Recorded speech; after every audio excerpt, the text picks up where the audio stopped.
have a trauma tip for you. The kids in your class, whether they are exposed to short-term or long-term adversity, have a much lower threshold and capacity in their brains for anything that might be overstimulating or overwhelming for them. Now, the other thing about your body is that it is constantly seeking rhythmic regulation.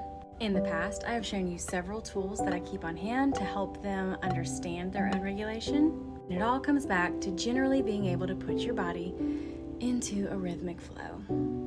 So the other day in the lunchroom, I was asked to help with a little boy who was completely sensory overloaded. It was loud, there was too much movement of his classmates around him, and all of a sudden, his teacher looks over at him, he is slumped over, and he is just sobbing. So I walked over to him, and I could tell by the way that his body was all tensed up, he was hunched over, he was crying, and he was borderline unresponsive because he was so overwhelmed.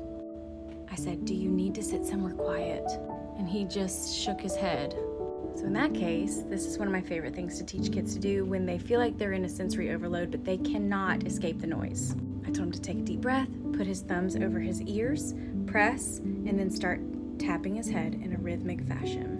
When you do that, you're able to block out the sounds around you and find the rhythm of your body all over again. Try it out the next time you feel overwhelmed and you don't have access to a quiet space. It's all about finding your rhythm.